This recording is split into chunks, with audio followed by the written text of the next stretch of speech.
Hi all, happy Sunday from Dr. Kamal Hassan online coaching. So we would be discussing the 10 top scams or frauds in financial crime area, which are very relevant to our daily lives as well as for our learnings.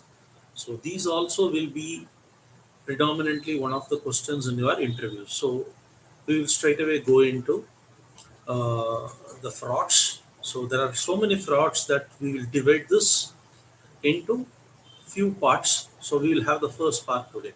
So the first fraud is called as the adoption fraud, wherein there is an unethical adoption where service providers can take advantage of an emotionally charged process to deceive or defraud prospective adoptive parents or parents who have given birth and considering adoption to others.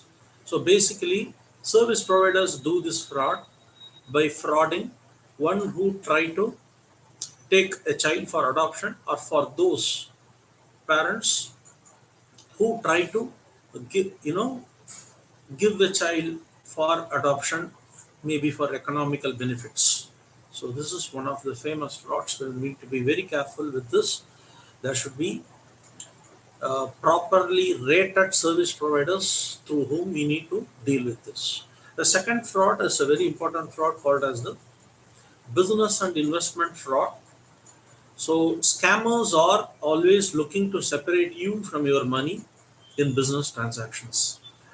There may be various methods wherein you may be deceived by luring you to invest in investments which are similar to Ponzi scheme, where you will be tempted to get high returns which are unrealistic.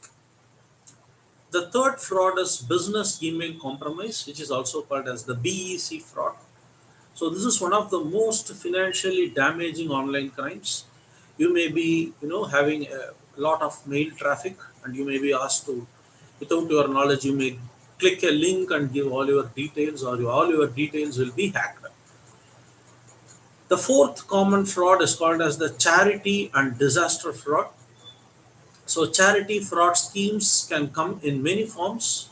It may be through emails, social media posts, crowdfunding platforms, or cold calls, etc. So we need to be extremely careful while even giving charity. If there is an NGO, we need to check the tax exemption status for an NGO and then go ahead. The next comes consumer fraud schemes. So this is very, very high, especially in the US. Security social numbers or a social security number, SSN number, can be misused, and one consumer can represent another consumer. In fact, customers who have passed away, even their assistants are being used. So this is identity fraud or synthetic fraud. Cryptocurrency investment fraud. Basically, we can give pig butchering as an example of this cryptocurrency investment fraud. You'll be lured to invest in cryptocurrency, maybe bitcoins or Ethereum, and you will be tempted that you will be receiving a very heavy returns, which will not be ideal in today's market, isn't it? So this is called as cryptocurrency investment fraud. Especially, this is called as pig butchering scam, where you will be lured and you will be butchered. So you need to be extremely careful with those schemes which involve cryptocurrency. The recent one is also the cryptocurrency job scams. There are so many, job scams through cryptocurrency. People are saying that you will get excellent jobs overseas and domestic, and you are lured to invest through bitcoins or Ethereum or Monero, whatever.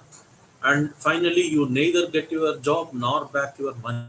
So we need to be extremely careful with the manpower agencies through whom we are engaging ourselves for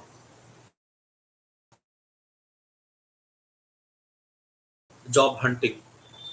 It's called as elderly fraud. This is also increasing in countries like India. So elderly fraud is a fraud wherein millions of elders fall victim to some financial fraud or confidential schemes. So even wherein you may be asked that your system is not, what do I say, your system is not working properly. So they may tempt you to offer a help.